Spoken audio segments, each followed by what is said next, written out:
TV ప్రేక్షకులందరికీ నా యొక్క వందనాలు. దేవుని బిడ్డలారా, బాగున్నారా?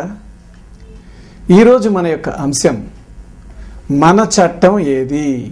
ఇక్కడ చట్టం అంటే మనకందరికీ తెలుసు. మనందరం భూమి మీద ఉన్నటువంటి మనుషులందరం కలిసి ఏం చేశారంటే కొన్ని పద్ధతులు ఉంటాయి. ఆ పద్ధతుల ప్రకారంగా చేస్తే పర్వాలేదు, వేరే పద్ధతి ప్రకారంగా చేస్తే మనుషులకి హానికరం, అలాగే సృష్టికి హానికరం ఉంది. కాబట్టి ఆ పద్ధతి ప్రకారంగా చేయటానికి వీల్లేదు అని ఒక పద్ధతి ప్రకారంగా చేయనటువంటి దాన్ని సూచించటానికి ఇక్కడ చట్టం అనేటువంటిది ఒకటి ఉంటుందని, దాని ప్రకారంగా చేయాలని, దాని ప్రకారంగా బ్రతకాలని ఈ లోకంలో ఈ చట్టాన్ని ఏర్పరచుకోవడం జరిగింది. మన చట్టం ఏది? ఈరోజు మన యొక్క అంశం. దేవుని బిడ్డలారా, ఈ విషయం ఒకటి మనం మనసులో బాగా గుర్తుంచుకోవాలి. ఈ వాక్యం అనేటువంటిది ఏదో చదివి గుర్తుంచుకుని మర్చిపోయేది కాదు. ఈ వాక్యం అనేటువంటిది మాత్రం జీవితానికి సంబంధించింది. మన యొక్క జీవితం ఎప్పుడూ ఉంటుంది, మన ఆత్మ. కాబట్టి ఈ వాక్యం అనేటువంటిది జీవితాంతరం చనిపోయిన తర్వాత కూడా ఉపయోగపడేటువంటిది. ప్రథమ దశ ఏమిటి అంటే దీంట్లో వినటం. రెండవ దశ ఏమిటి అంటే దీని ప్రకారంగా ఆచరించటం. ఎప్పుడూ మనం వినేవారిగా ఉండకూడదు, ఆచరించేవారు కూడా ఉండాలి. క్రైస్తవుడు ఎప్పుడూ కూడా రెండవ పాయింట్లో ఉండాలి. ఒకటి ఏమిటంటే వినటం, రెండోది ఆచరించటం. క్రైస్తవుడు ఎప్పుడు రెండో పాయింట్లో ఉండాలి, విని ఆచరించేటట్లు ఉండాలి, విని వదిలేసేవాళ్ళలాగా ఉండకూడదు.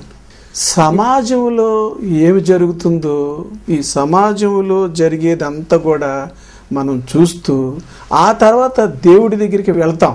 కానీ ముందల దేవుడి దగ్గరికి వెళ్ళి తర్వాత సమాజం గురించి ఆలోచిస్తే మనకి చాలా విషయాలు బయలుపడతాయి. అంటే సమాజంలో ఉండి సమాజం ప్రకారంగా ఆలోచిస్తూ ఉంటే దేవుడు అన్యాయస్తుడిగా కనపడతాడు. అలా కాకుండా దేవుడు ఈ వాక్యం గురించి తెలుసుకుని తర్వాత సమాజంలోకి వెళ్తే అప్పుడు దేవుడు న్యాయస్తుడిగా కనపడతాడు. తర్వాత ఇప్పుడు జరిగేటువంటి ప్రతి విషయం కూడా ఈ బైబిల్లో ఉంటుంది. ఇప్పుడు జరిగేటువంటి విషయాల్ని మనం జోడించి ఈ వాక్యం చెప్తే నిజం అనిపిస్తుంది.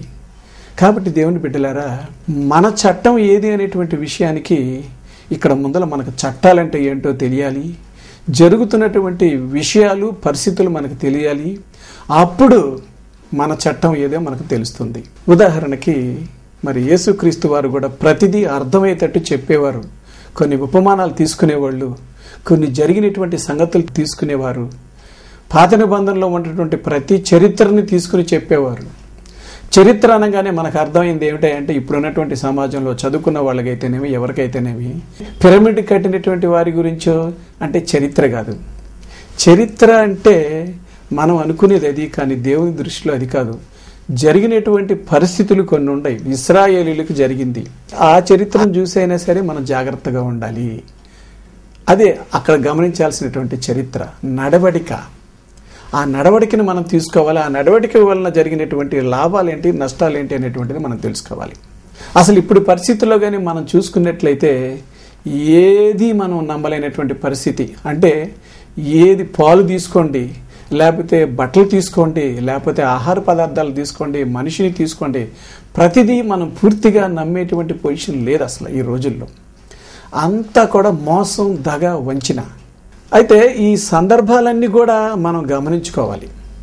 అయితే ఇప్పుడు మన చట్టం ఏది అనేటువంటిది మనకు చాలా ముఖ్యమైనది. చట్టాన్ని ఎందుకు మనం ఆచరించాల్సి వచ్చింది, చట్టం అనేది ఏమిటి, ఈ చట్టాన్ని మనం ఎందుకు నమ్మాలి, నమ్మితే ఎలా ఉంటుంది, నమ్మకపోతే ఎలా ఉంటుంది. ఒక విషయాన్ని చూద్దాం. ఇప్పుడు మన భారతదేశంలోనే జరిగింది. 1965లో ఒక అతను పుట్టాడు. అతని పేరే చటర్జీ అంటారు, బెంగాల్లో పుట్టాడు.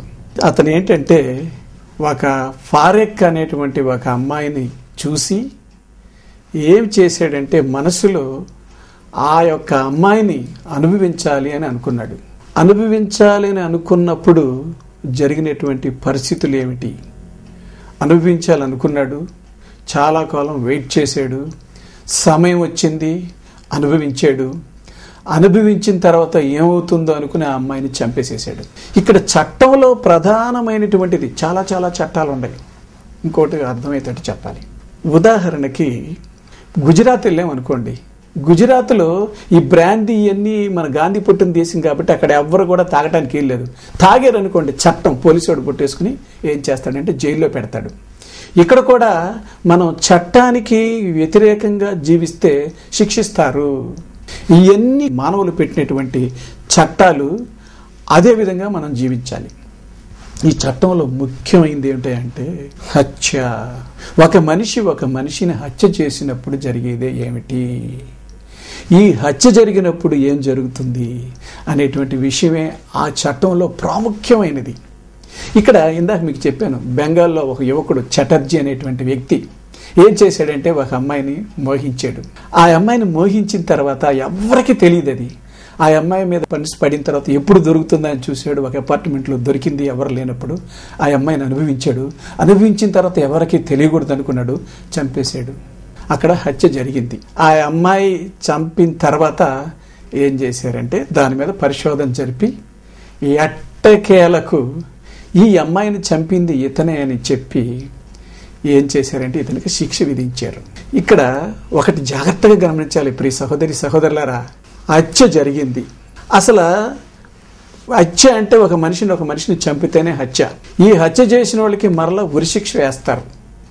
కానీ ఈ మధ్యలో కొన్నాళ్ళ నుంచి ఒక పురుషుడు ఒక అమ్మాయిని బలాంతాన అనుభవించిన, అంటే రేప్ చేసిన, అది అత్యాచారం అని మన చట్టం దాన్ని నిర్ణయించింది. ఇక్కడ ఏమైందంటే ఈ చటర్జీ అనేటువంటి వ్యక్తిని చేసినటువంటిది హత్యే. ఇది నిరూపింపబడిన తర్వాత ఇతనికి ఉరిశిక్ష వేశాడు. ఎవరు? న్యాయాధిపతి. అతను చెప్పినటువంటిది ఎలాగా, జైలు అధికారి నుంచి తలారి, వీళ్ళందరూ కూడా ఏం చేశారంటే చివరికి తలారి ఇతన్ని, ఇది నిర్ధారించబడిన తర్వాత ఇతనికి ఉరిశిక్ష వేసి హత్య చేశారు.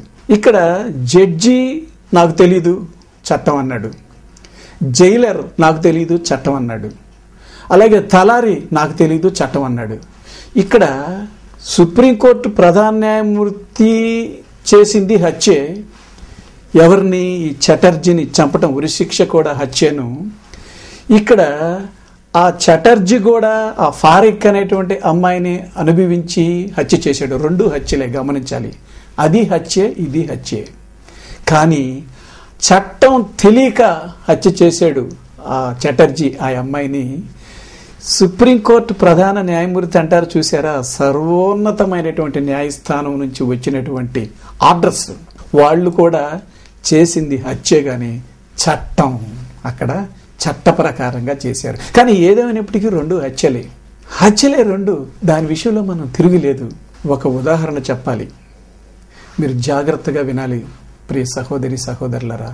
మొట్టమొదట్లో ఉరిశిక్ష వేసింది ఎవరికయ్యా అంటే మన భారతదేశంలో బాపూజీని, గాంధీని చంపినప్పుడు నాథురామ్ గాడ్సే అనేటువంటి అతనికి ఉరిశిక్ష వేశారు. ఆ తర్వాత ఆఖరి ఉరిశిక్ష ఎప్పుడు జరిగిందంటే ఈ చటర్జీ బెంగాల్లో ఆ అమ్మాయిని రేప్ చేసి హత్య చేసిన అతనికే ఆఖరి ఉరిశిక్ష జరిగింది. ఆ తర్వాత ఉరిశిక్ష జరగలేదు. కానీ కసబ్ అని ఇప్పుడు బాంబేలో ఉగ్రవాది, మరి ఆ బాంబేలో తాజ్ హోటల్ మీద ఉగ్రవాదులు వచ్చి చంపారు కదా, వారికి కూడా ఉరిశిక్ష మరి డిక్లేర్ అయింది, కానీ ఇంకా ఉరిశిక్ష అమలు జరపలేదు. ఇక్కడ ఈ ఉరిశిక్ష మొట్టమొదటిది, తర్వాతది, ఇవన్నీ కూడా హత్యలే. ఒక్క విషయం మీరు గమనించాలి, మన ప్రపంచం మొత్తం మీద చాలా పెద్ద మర్రి చెట్టు ఎక్కువగా వ్యాప్తి చెందింది మన ఆంధ్రప్రదేశ్లో ఉంది. అది కూడా అనంతపూర్ జిల్లాలో తిమ్మన్న మర్రిమాను అని ఒకటి ఉంది. అది చాలా పెద్దది. దాని యొక్క మొదలేదో ఓడల నుంచి వచ్చి మరి ఎక్కడెక్కడ ఉండయో చాలా వైశాల్యంలో అది ఆక్రమించింది. ఇప్పుడు అక్కడికి పోయి దీని మొదలేదంటే ఎవరు చెప్పేటువంటి పొజిషన్లు లేరు. అందుకు కారణం అది సుమారుగా మరి కొన్ని వందల వేలు సంవత్సరాలు కూడా కావచ్చేమో. ఆ మర్రి చెట్టు దగ్గర పోతే మొదలు కనుక్కోలేం. అయితే ఇప్పుడు ఆ యొక్క మర్రి చెట్టుని చూడండి, మీకు చూపిస్తున్నాను ఈ వాస్తవాన్ని. టీవీలో ఆ మర్రి చెట్టుని కూడా చూపిస్తున్నాను. ఈ మర్రి చెట్టుని మనం కూకట వేళ్లతో తీసేసి అక్కడి నుంచి తీసేయగలం. ఇప్పుడు అసలు ఆ మర్రి చెట్టు కనపడకుండా అంత ప్రదేశంలో అన్ని వేర్లు తీసేసేసి వేరుతో సహా అసలు కూకట వేళ్లతో మనం తీసేయగలమా? తీసివేయలేము. ఎందుకు ఈ విషయం మీకు చెప్తున్నానంటే, ఇది చెప్పాల్సినటువంటి సందర్భం వచ్చింది కాబట్టి. అంటే ఆ మర్రి చెట్టుని మనం చిన్న గింజగా వేసినప్పుడు తీసేయచ్చు, అక్కడ రాకుండా చేయగలం. కానీ ఇప్పుడు మాత్రం దాన్ని ఏమీ చేయలేం.